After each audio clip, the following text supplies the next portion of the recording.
A'udhu billahi minash shaitanir rajim. Bismillahir rahmanir rahim. Assalamu alaikum à tout le monde. Je m'excuse d'abord, Inch'Allah, avant tout, pour le retardement. J'étais un peu pris par la besoin de certaines personnes. C'est pour cela que vous ne m'avez pas vu les jours passés. Alors, aujourd'hui, je suis là pour vous présenter une recette, Inch'Allah, qui parlera et qui vous aidera sur 4 choses différentes, Inch'Allah.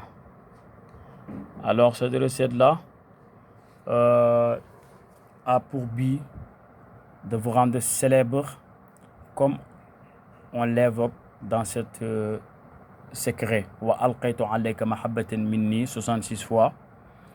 Et aussi, cette recette a pour but de vous aider à avoir l'assistance de notre Seigneur sur tous les affaires, Inch'Allah, 66 fois, comme évoqué, wa yansurukallahu nasran azizan 66 fois. Et aussi, ça va vous aider, Inch'Allah, à avoir la protection d'Allah sur toutes choses, aussi comme évoqué, comme vous le voyez, 66 fois. Et aussi, ça va vous aider, Inch'Allah, à atteindre votre objectif, Inch'Allah. Wala sawfa yu'tika rabbuka fatarda, Inch'Allah, comme évoqué ici 66 fois.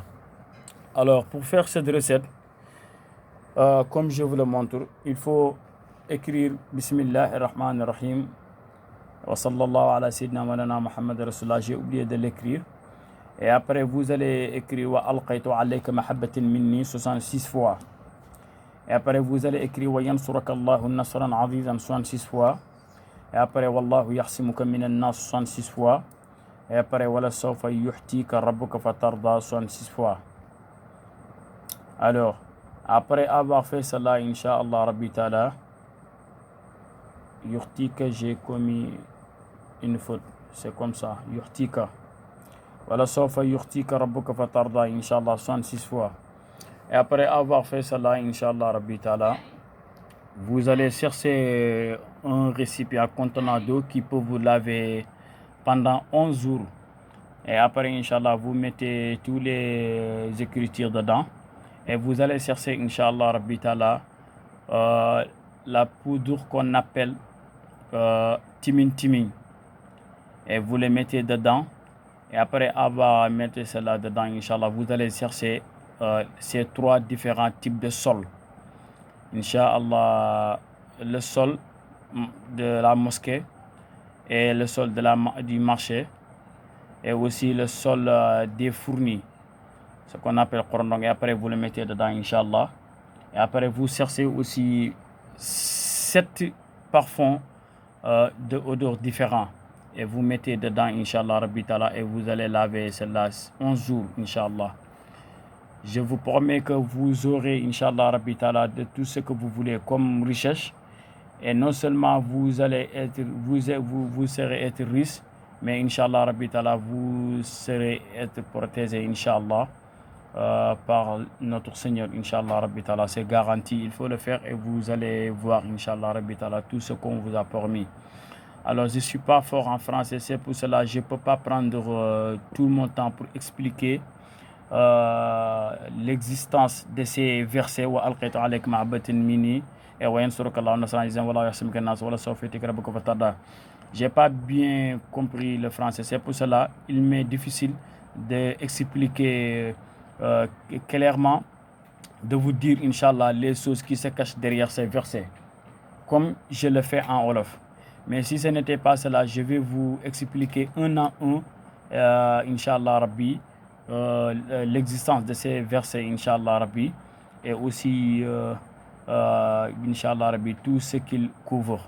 Mais dommage, Inch'Allah, je ferai mon mieux, Inch'Allah, pour vous expliquer, pour que vous pourriez, Inch'Allah, comprendre les choses telles qu'elles sont.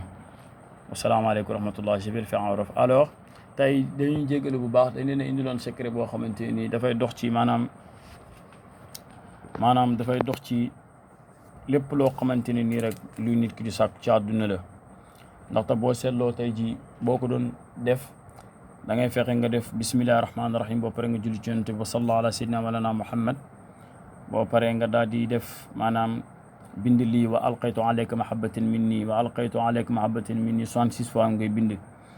dafa tëddee maanaam li ci njëkk dafa tëddee bayra nit ñi utal si la ndaxte wa alqaytu alayka mahabbatan min bi leen li muy tekk rek mooy wa alqaytu muy sànni rek alayka ci moom mahabbatan mbëggeel min nii maanaam nit ñi bëgg la sopp la uy si la boo paree nga bind wa yansuraka allahu nasran azizan mooy yàlla dina la dimbal ndimbali gu màgg loolu lu lay firi nga bind ko 66 fois moom it boo paree nga bind wallahu yaxsimuka min annas maanaam yàlla moom moo lay muccal ci nit ñi loolu lay firi nga bind ko 66 fois boo paree itam nga bind wala sawfa yuxtika rabbuka fa tarda mooy ne yàlla dana la jox ba nga gërëm nga bind ko 66 fois moom it léegi boo paree ci loolu da ngay fexe nga ut soo boo xam ne da nga ciy def ndox mu la mën a sang fukki fan ak benn maanaam 11 jours boo paree ci loolu rek incha allah nga daal di ut maanaam garab bi ñuy wax timing boo ko mënti utal sa bopp ci àll bi rek da ngay fexe nga dem nga jënd ko boo ko utee nga def ko ci biir bu ko defee nga ut ñetti suuf yi ma lay wax muy suufu marché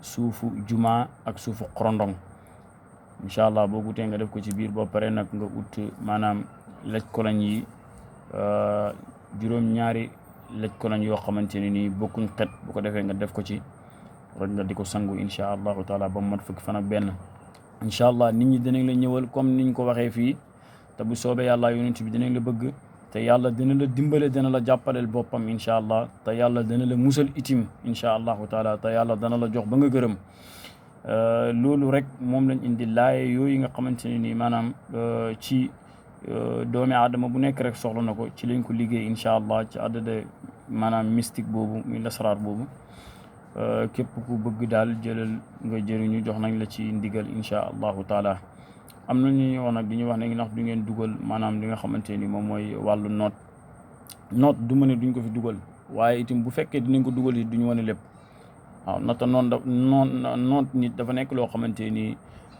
nekkul ne lu la neex rek nga jël dugal ci biir internet bi nata am na ku lay seetaan koo xam ne mën na koo jël def ci lu ko neex te itam bu boobaa moom bu ci amee benn itim yow am nga ci xaaj waaw wax fa dëgg yàlla daal loolu rek moo tax duñ koy dugal am nañ ci ay secret yu bëree bëri yoo xamante nii maanaam def gis la tudd waaye daal bëgguñ di ko def fii daal comme li ñu waxoon rek luy jëriñ doomi aadama yi lañ fi bëgg di wane du ma ne duñ fi dugal noot wala waaye buñ ko fi dugalee danañ ci côté goo xamante nii képp ko soxla da nga oote ñu wax la fan ngay jaar ba def ko mu leer nañu ne daal caaxaan tuxula caa jug ak yeneen waaye daal dafa nekk loo xamante nii dafa doy waar lool moo tax bëgguñ di ko dugal muy mbir yooyu ñu ngi jéggalu bu baax incha allah beneen yoon dañ leen ñëwal ci yu mel nii incha allah ci kàttanal yàlla asalaamaaleykum wa rahmatullah